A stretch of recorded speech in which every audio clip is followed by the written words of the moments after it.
The most successful people become wealthy because they get good at managing and calculating risk. I was like true rock bottom, like in my head, wasn't making good money, which I historically had, 40K in credit card debt. Like my marriage was affected because of that. Our kitchen was a dresser and a microwave in the garage for like 4 months. In my first creative finance deal, which I claim to be my niche now, we lost $180,000. What would you say was the difference between the first time around that was a failure and this time around that's been a big success? Because I was at rock bottom, I felt like everything had to change. And so the second go around was much, much different.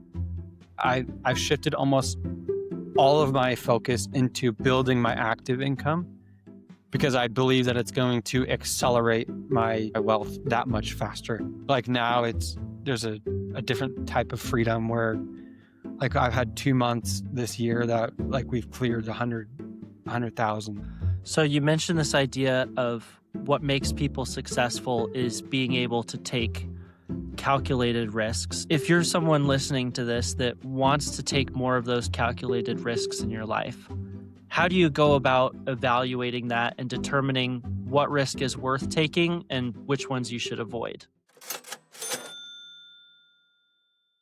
I've been looking forward to speaking with you because you're a really good example of someone that was able to build wealth early in your life, which anyone who's wealthy early in life, you don't have the power of 20 years of compounding on your side to become a millionaire. So I'm really curious to dive into your story and hear more about how you did it. And I'd like to start at the beginning of your career. What industry did you decide to pursue your career in? And how did you first get your start building wealth? I got started in real estate, and that's the other lucky factor is I've been obsessed with real estate since 2018. So coming up on 8 years now.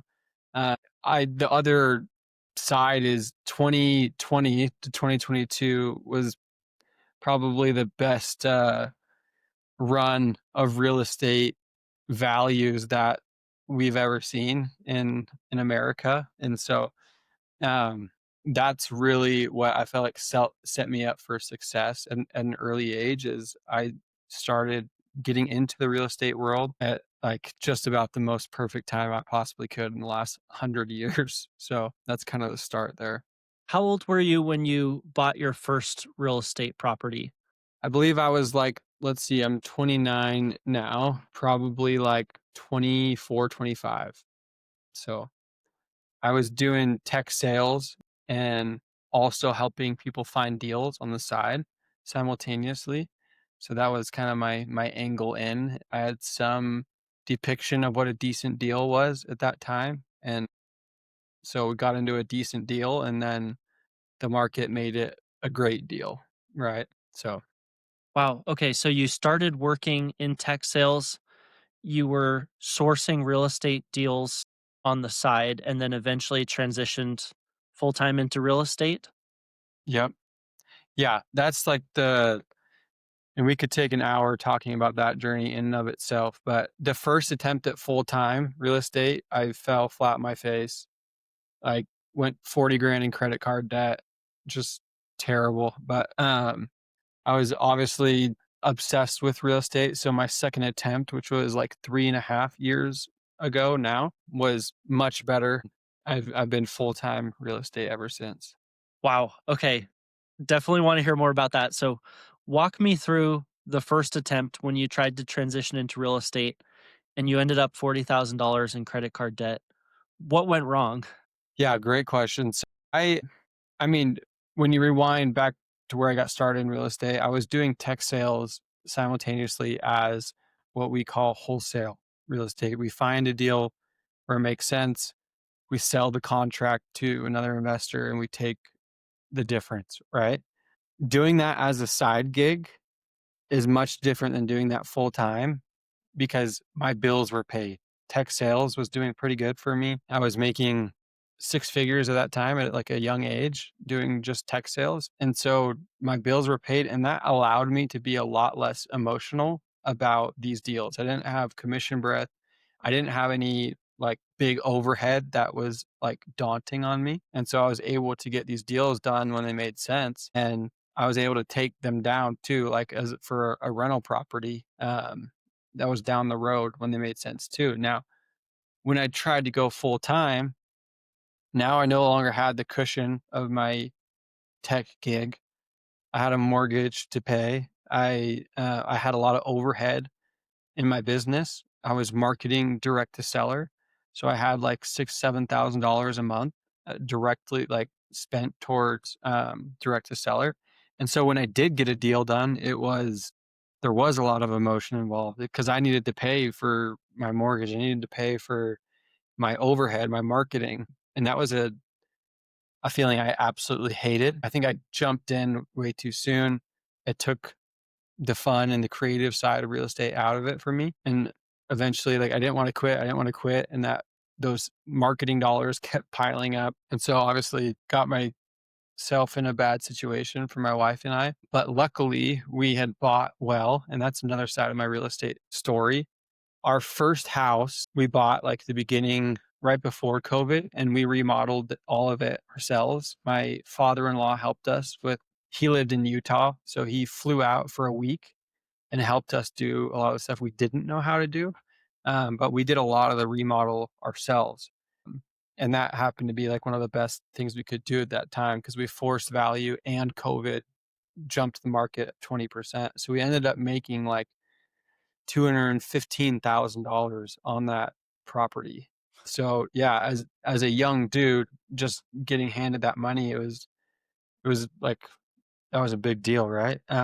So I put that money to work per se as a young kid that had no idea how to invest. I bought some Amazon stores that fell flat on their face. I bought a couple rental properties. So not all of it went bad, but I was young and got handed $200,000 and, maybe I think I just bought one rental property with that. That was, because the rest of it I put into our next house, which this will make sense. This next house we bought in 2020, sorry, end of 2020, so almost 2021. We had each of them for a year and then a year and a half. And on this second one, we did even better. We made like 340,000 on this second one. And this is just not an ode to me being a great investor, more so like taking a risk in a crazy market when everyone was saying it's now is not the time to buy. You're going to lose your crap because people are bidding over ask. But I had the skill of finding deals. And so I utilized that and found a good deal and the market kind of did the rest. So we were asset rich. We had a lot of equity in that house when I went full time into wholesaling.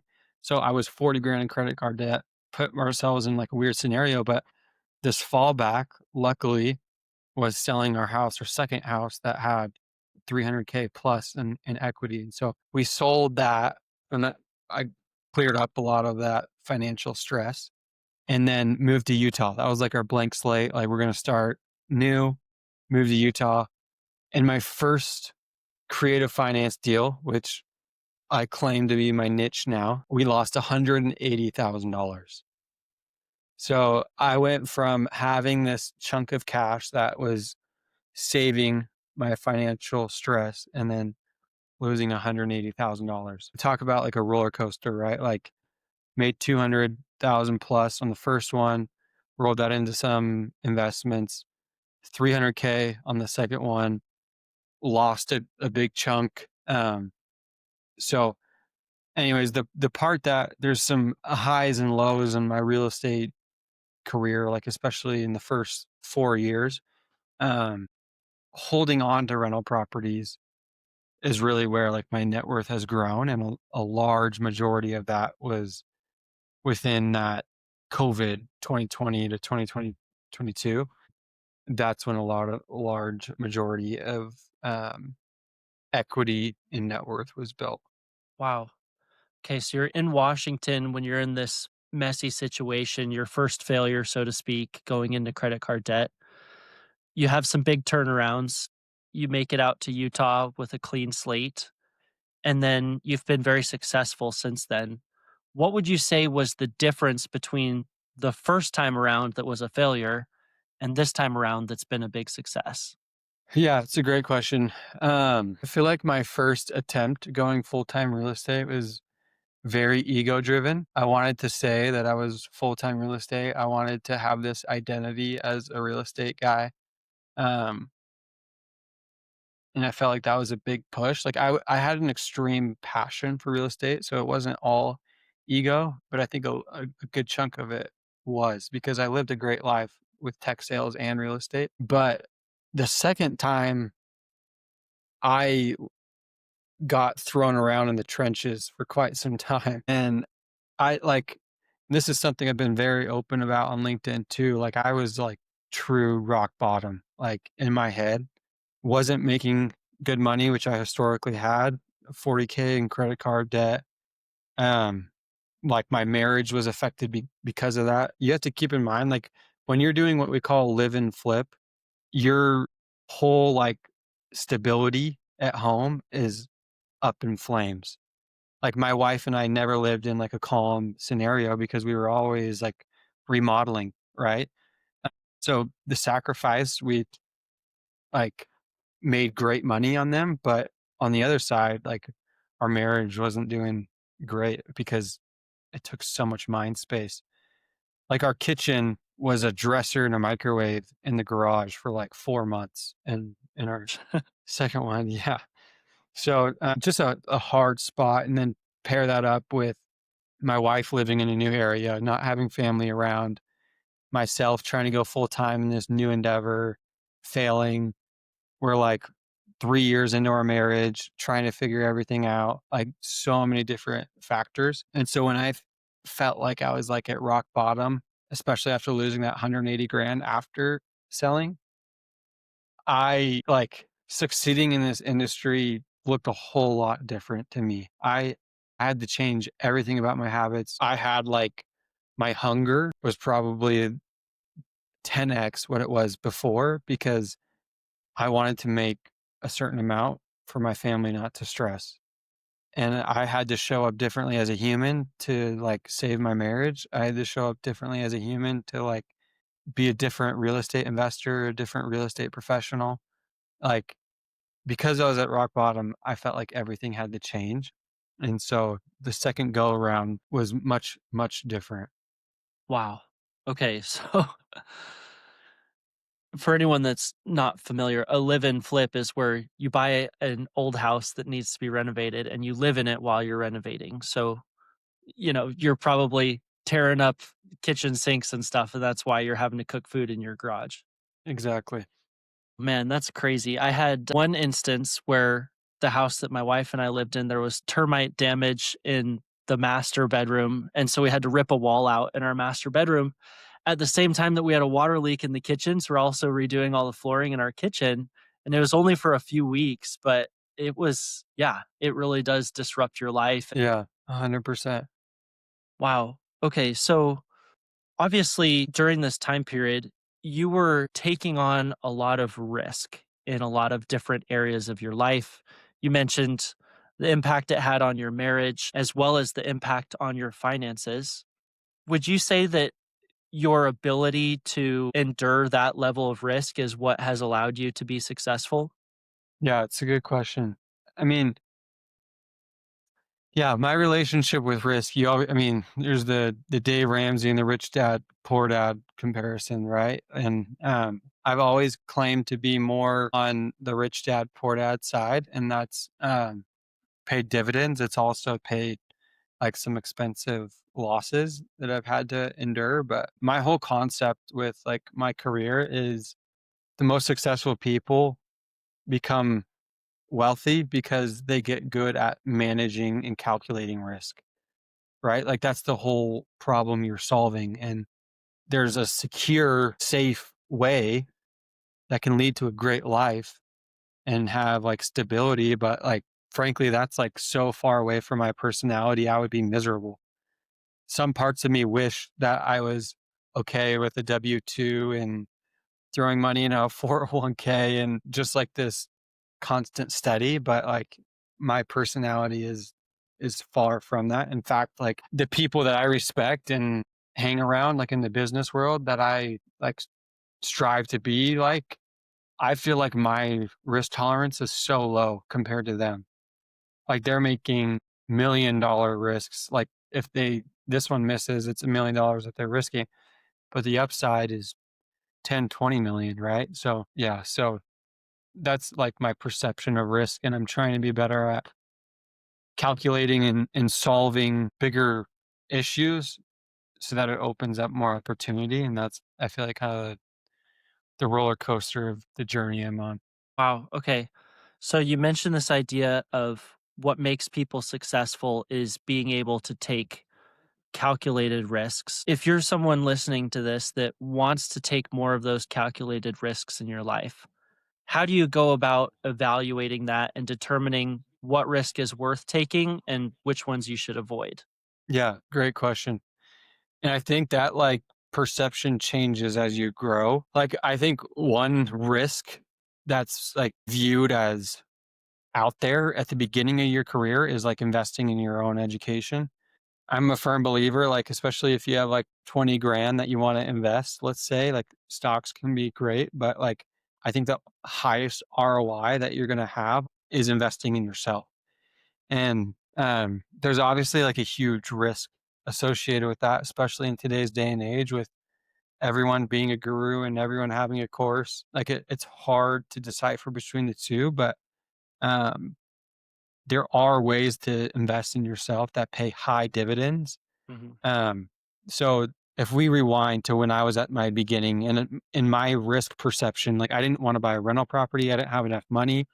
Like I didn't want to do a flip because if I lost the last $20,000 that took me like a year to build, like that would feel so like detrimental to me. But investing $1,000 into a mentorship was something that I could handle.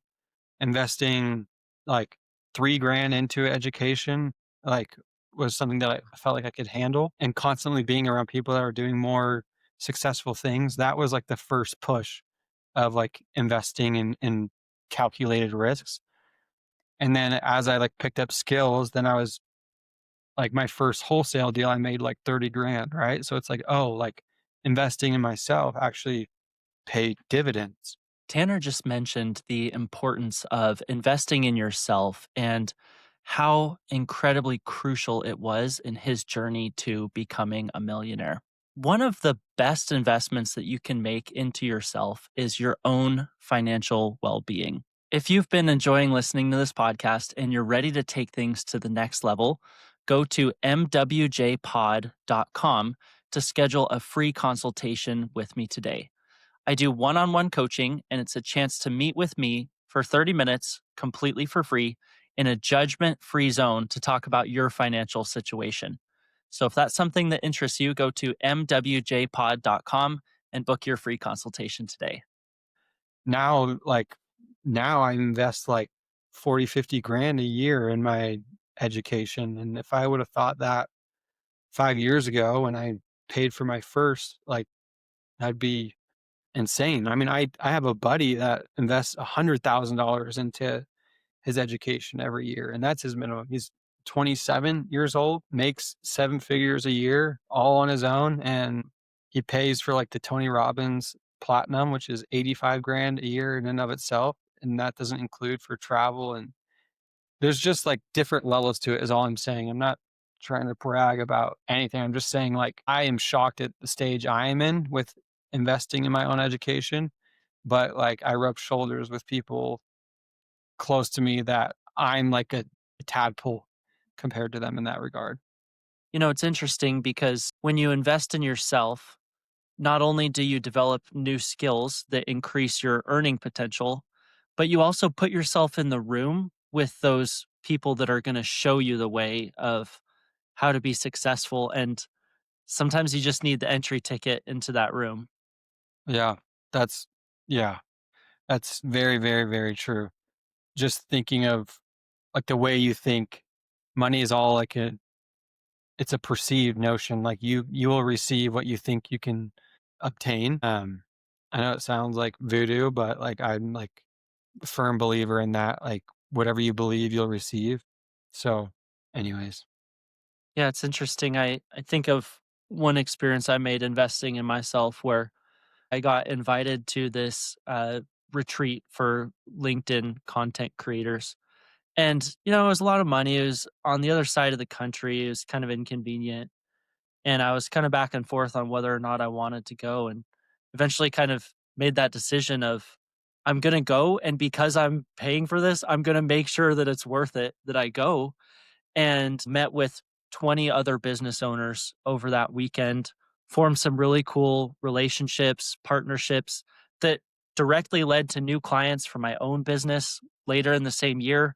But maybe even more importantly, it put me in that room where I could bounce ideas off of other people and start to build a network for myself of support and business ideas that have been really valuable ever since. Yeah, that's amazing.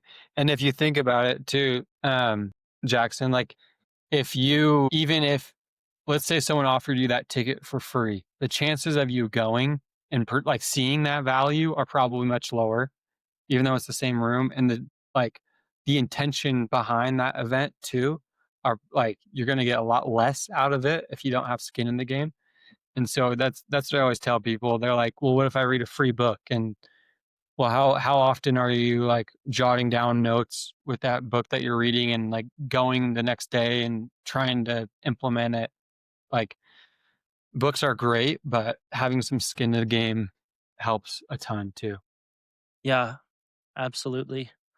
I want to shift gears here a little bit and talk about what you're currently doing now. So, you work as a real estate agent in Lehi, Utah. For people that are interested in investing in real estate, how do you go about evaluating good opportunities?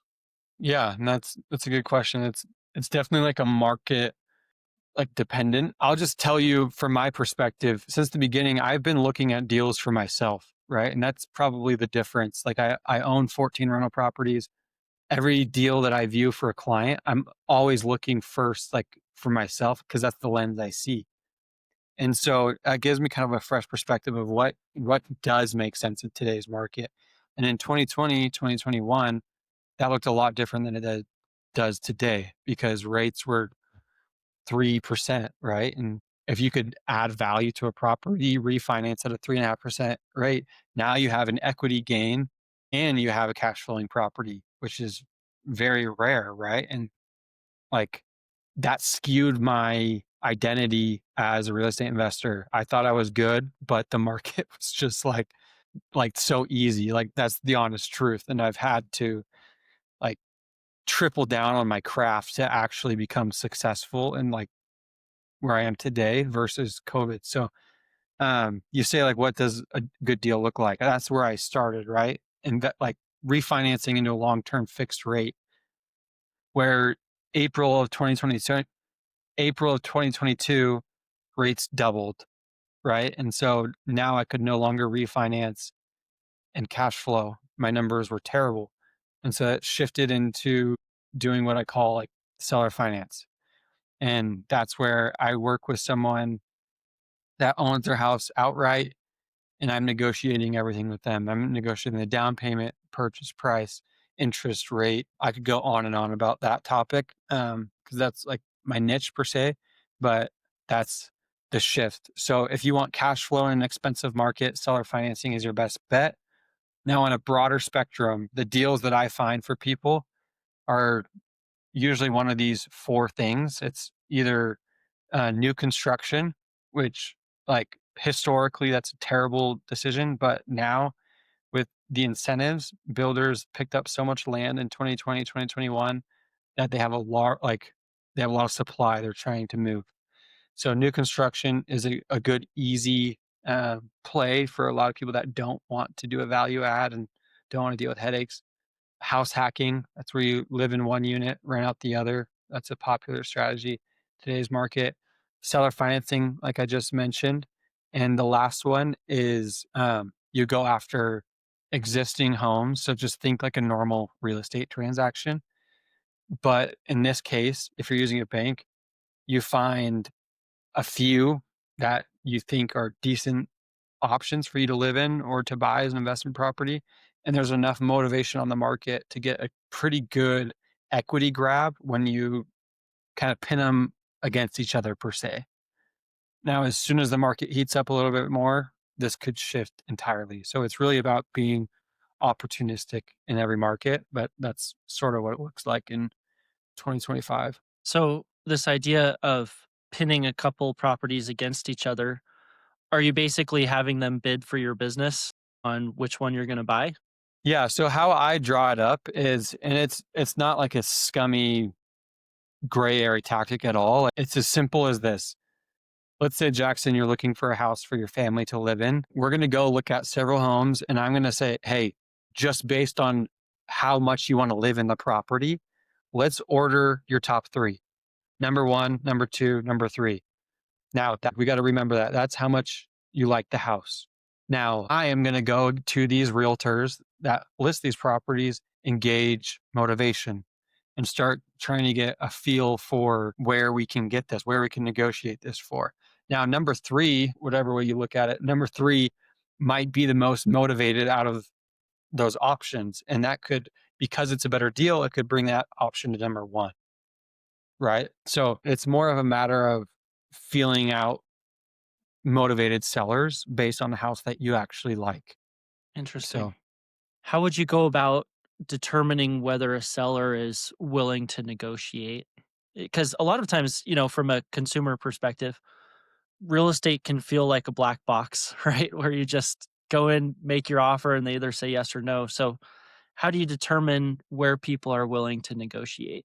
yeah, it's a great question. And honestly, I think, especially from the consumer standpoint, they are always thinking that the other agent or the other party is playing games. That's like the biggest misconception is, well, they're probably lying to us because they want this. Now, there are cases where there is that, but the reality when agents are talking with agents, it's much easier to ask the right questions of where they're at. Like if I say, "Hey, my client is looking at 3 properties and the next deciding factor is price," like, I'd love to get an understanding of where your client's at. If they lie to me and say their bottom dollar is 10,000 under purchase, then the likelihood of us actually going after that one is much less, right? So, there's not as much games per se being played between parties if you go about it the right way. There's a ton of agents that suck at their job, so I'm not speaking for the whole industry, but there are guiding questions that I can ask that give me a feel for it. And I'll word it as, hey, I don't want to waste your time. I don't want to waste my time. Like instead of going back and forth on offers, like just help me understand. If we offered 30 grand, and this is kind of like my feeling point, I'll usually go more aggressive than I'm thinking we'll offer at. If we offered 50 grand, like what would that look like? And they say, no way. Like most oftentimes they're saying not a chance. And I'm like, okay, what about like 40,000 under ask? And I try to find, and the question I ask is, would this be worth considering? I try and remove like the offense out of it, right? Like, would this be worth considering for my clients? And um, so if you word it right, you can cut the crap out pretty fast. Um, so that's my 2 cents there. Yeah, that's interesting. So, my wife and I, we bought a home in May of 2022. We had, it was a crazy time for the market. Interest rates were going up very rapidly, and we had a lease that our landlord told us they weren't going to renew. And so we basically had to buy something in the next month or so. But we were being very patient. We'd looked at 33 homes, and I almost got the feeling that our real estate agent was getting tired of us. Like she kind of just expected us to have like bought something by then. And we ended up offering $20,000 over asking on the home that we bought. Hearing your behind the scenes perspective as a real estate agent makes me realize we probably could have navigated that situation quite a bit differently than we did. And I've since learned, where maybe we made some of our mistakes. I have another friend that's a very successful real estate agent and real estate investor, similar to you. And he told me, he said, when you're picking a real estate agent, you kind of want someone who's going to be a dog for you. Like they're just going to get in the ring and they're going to fight for you. And that's who you need on your team to make sure that you're getting the best deal.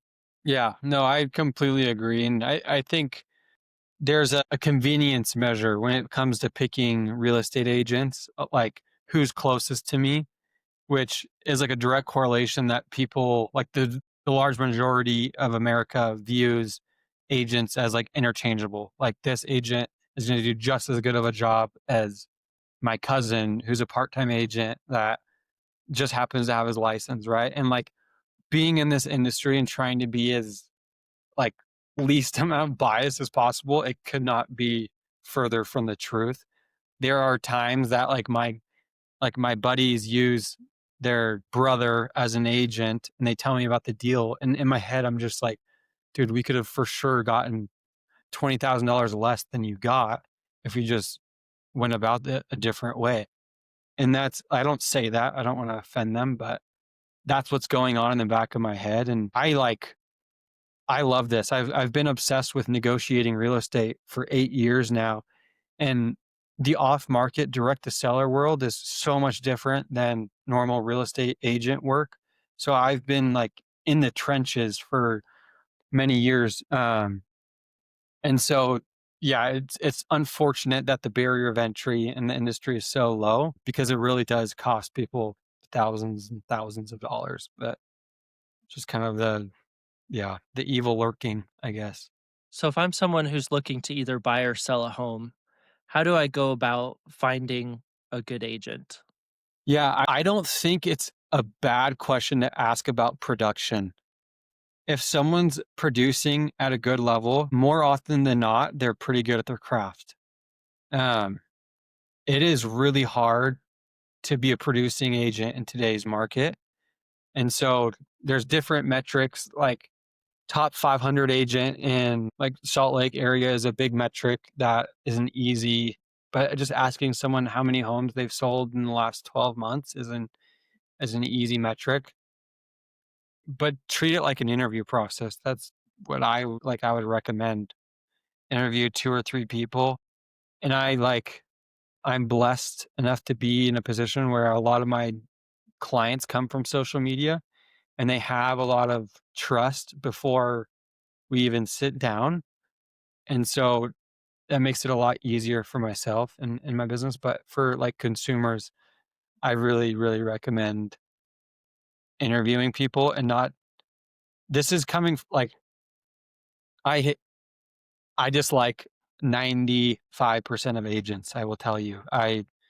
Um, discount brokers are almost never worth the savings. I will say that.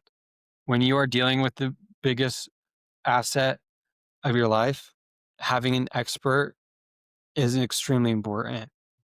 That's my 2 cents. I could go into that a lot deeper, but for like the simplicity there, hiring an expert really, really does make it a big difference. Yeah, it absolutely does. So I want to talk about creating income. And obviously, as we think about building wealth, one of the best tools you have for doing so is increasing your income. As a 29-year-old, what does your income look like today? Yeah, I love the open questions. I love it. Yeah, so actually I like this topic a lot because at the beginning of my career as someone that was so passionate about real estate investing, I thought my ticket to freedom was just finding good deals and finding good deals and finding good deals. And I realized I was going at a much slower clip than I wanted to because all my energy was going into that. Whereas the last like 18 months, I'd say I've shifted almost all of my focus into building my active income because I believe that it's going to accelerate my wealth that much faster. So like I yeah, I don't know if I've ever shared this publicly, but I'm happy to. So I've been right around like 150 to 200 grand for a while, like at the beginning of my career when I combined tech sales and off market real estate in the assignment space. And this year, 2025, I'll be right around like 500 to 600 in income. Now I have um, some expenses, so on the net side, it's probably more like 4 or 500, but, like, that's freed up so much mind space for me to, like, stress less about every single little investment and just understand, like, if I make more money, no matter where I put it, it's going like, I'm going to be better off, right? So it's an interesting question, and I love what you do, Jackson, just, like, financial I'm, like, a nerd about the finance world myself, and so, like, seeing you talk on it, sometimes I'm like, I could literally remove myself from real estate and just talk about finances all day because I love it. So that's kind of what the shorter answer to that question, if that makes sense, if I answered it correctly. Yeah, it does. And here's where I make a confession. So you had a LinkedIn post a couple weeks ago. I think you had posted that you'd closed about 17 million in real estate transactions this year at like a 2.75% commission rate. I whipped out my phone. I ran the numbers. I was like, it's got to be around 450. So, Yeah. So that's like I have different funnels of income. And so that's like my real estate side of my business. I have a few other avenues of income. My rental properties now bring me probably like 40 grand a year just from that. I have my brokerage pays me. I probably have another like six figures from other um, ventures, like me having a team. I have a little team where I coach agents and help them. So that adds to my income. My brokerage pays me for recruiting people that are outside of my team too. So there's different avenues.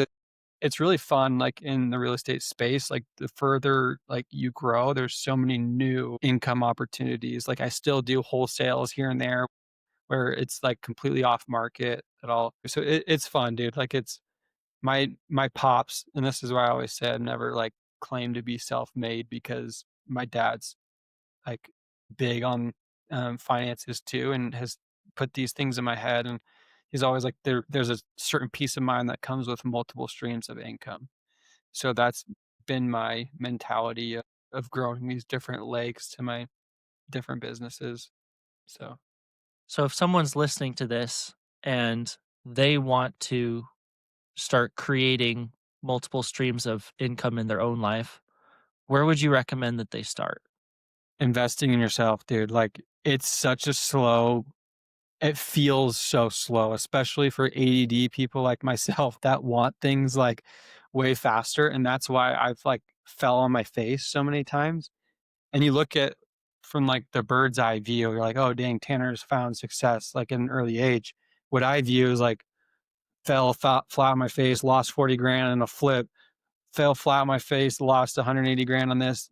Like I'm failing so often, but I'm learning so much faster because of it. So it's kind of accelerated it on the broad spectrum, but like it really does come down to like investing in yourself. If you look at me, like I'm a regular dude and I'm a firm believer that anyone can do what I do, but I've been investing in myself for like 7 years now.